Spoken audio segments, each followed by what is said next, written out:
कि जो भी उसका किसी जिसके साथ भी विवाद हुआ, देखिए ना मेरा उनसे कोई विरोध है जो दूसरे लोग हैं, भाई वो भी मेरे वोटर हैं, वो भी मेरे लोकसभा क्षेत्र के हैं, मेरी उनसे कोई नाराज़गी दुश्मनी कुछ नहीं है। लेकिन जब कोई छोटा मोटा मैटर होता है या कोई भी बात होती है तो जो जिम्मेदार व्यक्ति है उसकी जिम्मेदारी है कि अपने कार्यकर्ता की बात को सुने और उसकी मदद करने की कोशिश करे।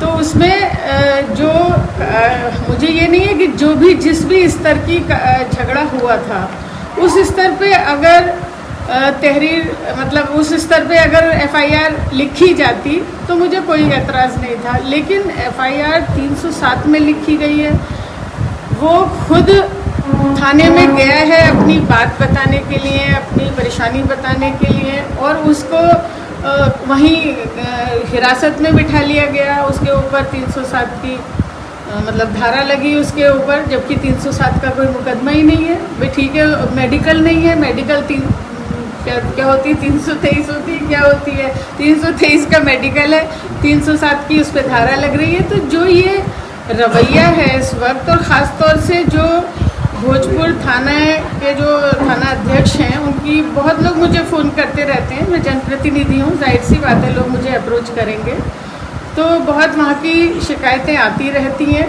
बहुत।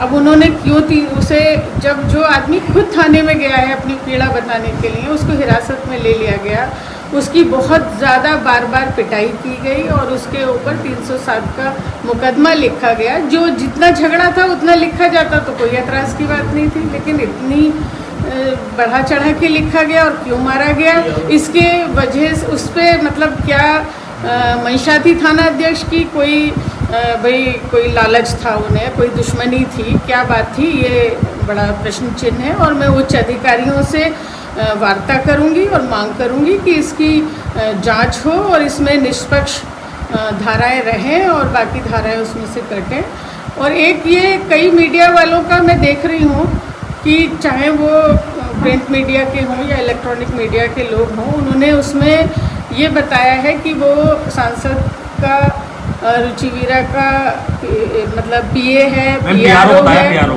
पीए भी बताया है और पीआरओ भी बताया। किस आधार पे बताया है, किस आधार पे बताया है, मैं जानना चाहूँगी। कोई लेटर दिखाएं, कोई चीज़ दिखाएं। हज़ारों कार्यकर्ता होते हैं, उसका मतलब ये नहीं है कि वो पीए हो या पीआरओ हो। मैं अपने वकीलों से इस बारे में मशवरा करूंगी, मैं इसीलिए यहाँ पे आई हूँ, और जो भी कानूनन कार्रवाई होगी शासन से प्रशासन से मांग करूंगी। मेरी छवि को धूमिल करने का कुछ चैनलों ने, कुछ लोगों ने, चाहे वो संवाददाता हो चाहे संपादक हो, मेरी छवि को धूमिल करने की कोशिश की है। तो मैं उस पर जो भी होगा अपने वकीलों से